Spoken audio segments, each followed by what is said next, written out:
Hi everybody, welcome back to my channel. My name is Nandi. So in today's video, we are going to be talking about how to stop sabotaging your life. So before we get started, please make sure that you click that subscribe button that is right below, and let's get right into this video.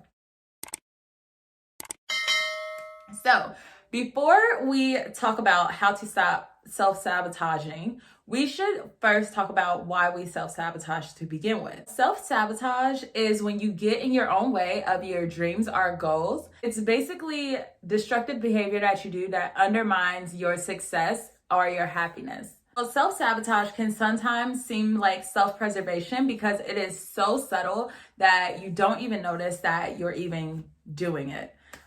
So some of the self-sabotaging behaviors include procrastination, which is a huge one.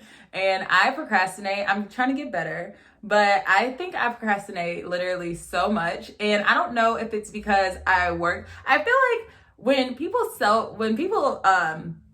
procrastinate, they're always like, oh, well, I just work better under pressure, or oh, well, when there's tons of stuff on my plate, then but honestly, like, how do you actually work better when you have literally 15 important things to do and like 2 hours? Another form of self-sabotage is negative self-talk, which I mentioned 1,000 times at this point.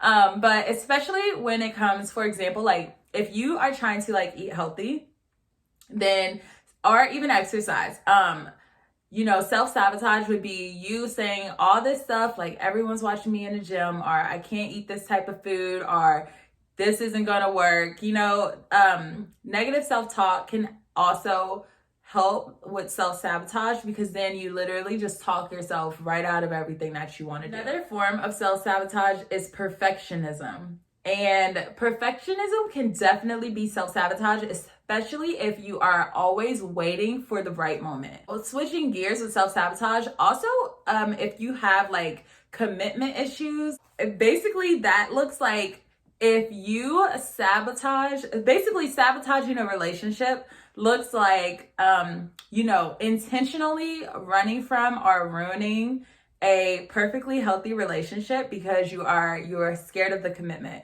And I could read myself for this 1,000 times down, but I'm not going to.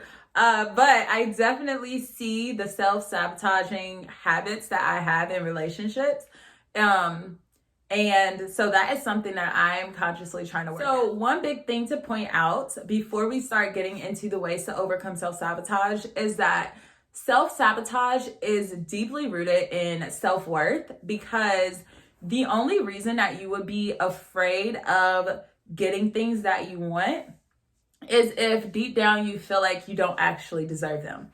And I think what I had to realize, especially when I was trying to figure out why I sabotage things and why I do the things that I do, is that, self-reflection with everything. It's why do I feel unworthy to have those things? So once you understand why you are trying to self-sabotage, then it would be a lot easier to spot the negative habits that you do and then start to work on fixing them. Okay, so speaking on working on fixing the habits, the first tip to overcome self-sabotage is to obviously change the behavior that is causing it. And again, in order to do that, you have to actually self-reflect and notice the self-limiting behaviors that you have, and then realize why you have them, and then, try to change those behaviors. But obviously, with everything else, if you don't think that you have anything to work on, or if you don't consciously make an effort to find out your self-sabotaging behavior, then of course, this will never work. Another tip for overcoming self-sabotage is to make small changes. And of course, this goes along with, changing the behavior.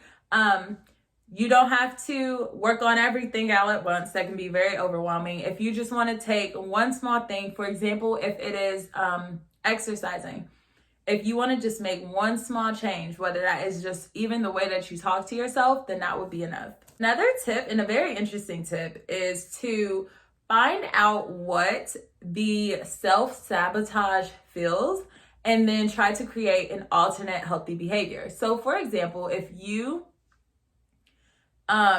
stress eat, right? So and that is sabotaging like your fitness goals or something like that. One of the things that you would do is figure out what stress eating does for you. So how does that make you feel?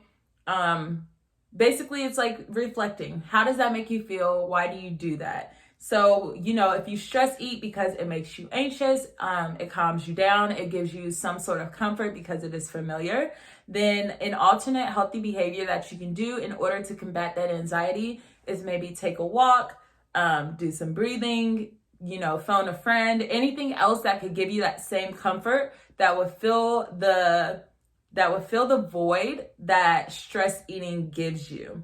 Another tip for overcoming self-sabotage is to anticipate and plan for obstacles.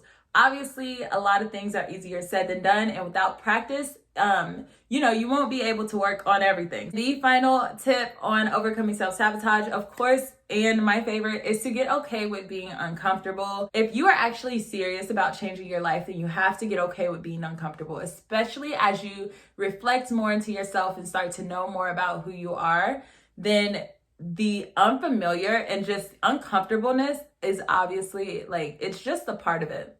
Hopefully my tips help you all. Those are all the tips I have for you today. Please don't forget to give this video a big thumbs up, and I will see you in the next video.